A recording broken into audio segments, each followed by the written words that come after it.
Hello everyone, आपका स्वागत है। तो आज हम लोग क्लास 5 चैप्टर 15 से थोड़ी धरती पाऊँ प्रश्न उत्तर सॉल्व करेंगे।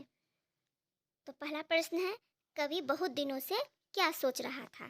तो इसका आंसर होगा कवि जो थे बाग बगीचा उगाने के लिए थोड़ी धरती पाने की बात सोच रहा था। ठीक है। अगला प्रश्न है, कवि धरती में क्या करना चाहता था। उसका उत्तर होगा वह बाग लगाना चाहता था। तीसरा प्रश्न है, कवि क्यों निराश हो गया। इसका उत्तर होगा उसे बाग लगाने के लिए धरती नहीं मिली थी। चौथा प्रश्न है, कवि हमसे क्या उम्मीद करता है। इसका उत्तर है कवि हमसे उम्मीद करता है कि हमारे पास ऐसी धरती हो जहाँ फूल फलों से लदे बगीचे हो। ठीक है, हम तो पिछले कक्षा में पढ़ाए थे आप लोग को। पांचवा प्रश्न है, कवि की विनती क्या है। तो इसका उत्तर है कवि विनती कर रहा है कि हमें पेड़ों को नहीं काटने देना है तथा पक्षियों के घरों को उजड़ने से बचाना है। वो हम लोग से विनती कर रहे हैं। अगला प्रश्न है, हमें किस प्रकार आगे बढ़ना सीखना चाहिए। तो कवि के अनुसार हम सब लोग को हमें पक्षी की तरह आगे बढ़ना सीखना चाहिए। अब अगला प्रश्न है, सरलार्थ लिखो। तो सरलार्थ है, बच्चे और पेड़ दुनिया को हरा भरा रखते हैं, नहीं समझते जो दुष्कर्मों का वे फल चखते हैं। तो इसका सारांश होगा, सरलार्थ होगा, कवि का मानना है कि बच्चे और पेड़ ही इस दुनिया को क्या करते हैं, हरा भरा बनाए रखते हैं। जो इस बात को नहीं समझते हैं वे अपने बुरे कर्मों का फल चखते हैं। मतलब कि पेड़ पौधे को जो काटते हैं उसका बुरा प्रभाव उसी टाइम से शुरू हो जाता है। अब अगला प्रश्न है, काव्यांश पढ़कर प्रश्नों का उत्तर दीजिए। तो काव्यांश मतलब होता है कविता। तो ये काव्यांश है, गद्यांश और काव्यांश होता है। एक एक पत्ती पर हम सब के सपने सोते हैं, शाखाएं कटने पर वे भोले शिशुओं सा रोते हैं।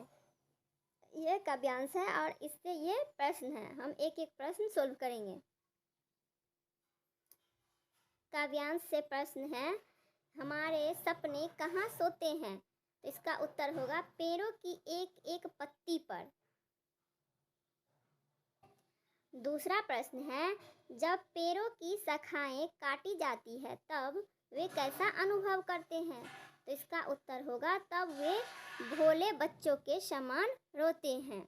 और तीसरा प्रश्न है, पत्ती का पर्यायवाची शब्द लिखिए। तो इसका उत्तर होगा नवपल और कोपल। ठीक है।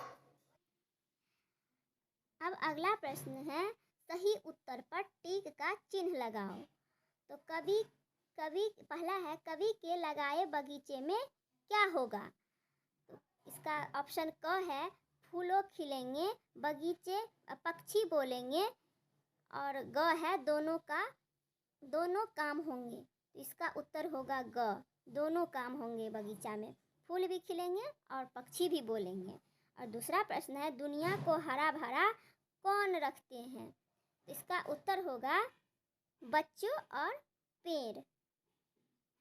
तीसरा है, पेड़ काटने का क्या दुष्परिणाम हो रहा है। ऑप्शन क है, वायु में जहर घुल रहा है, ख है, हवा घट रही है, ग है, कुछ नहीं हो रहा है। तो इसका उत्तर होगा क, हवा में जहर घुल रहा है। हम लोग पढ़े थे पिछली कक्षा में कि हवा में जहर घुल के हमारे सांस के नली द्वारा हमारे फेफड़े में जाता है, तो जहर है ना हुआ। अगला प्रश्न है, भाषा की बात। विशेषण विषय का सही मिलान करो। थोड़ी का तो धरती लगा हुआ है, खिले क्या खिलेंगे, फूल खिलेंगे, तो फूल में लगा दो। ताजी क्या होगा, हवा होगा। प्यारी खुशबू होगी। हरे भरे क्या होगा, पेड़ पौधा होगा। तो ये विशेषण हो गया, विशेषण का ये विषय है। ठीक है। ये विशेषण है और ये विषय है, विशेषण का विषय। अब अगला प्रश्न है वाक्य बनाओ। तो हम लोग देखते हैं एक एक करके वाक्य। जलाशय, जलाशय का वाक्य बनाना है। तो पक्षी जलाशय में पानी पीते हैं। ख का है फूल, हमें गुलाब का फूल पसंद है। ग में है फल, फल से वाक्य बनाना है, हमें रोज फल खाने चाहिए। घ में है पेड़, पेड़ से एक वाक्य बनाना है, पेड़ पर चिड़िया बैठी है। और ये पांचवा में है सभ्यता, मानव सभ्यता वृक्ष को काटकर स्वयं का नुकसान कर रही है। ठीक है, ये सारा वाक्य बन गया। अब अगला देखते हैं क्या क्वेश्चन है। अगला प्रश्न है दुष्कर्म में स और क का प्रयोग हुआ है, ऐसे दो शब्द और लिखो। तो इसका उत्तर होगा कनिष्क और शुष्क। यहाँ भी स का संयुक्त है, यहाँ भी स का संयुक्त है। तो इस पे हमको बनाना था दो वाक्य, दो शब्द और। तो यहाँ हो गया। अब आपका ये चैप्टर ख़त्म हो गया। तो अगला चैप्टर हम लोग अगले वीडियो में देखेंगे। जब तक के लिए बाय बाय। अगर आपको अच्छा लगे तो सब्सक्राइब करें, लाइक करें और मेरा चैनल पूरा देखें, पूरा वीडियो देखें और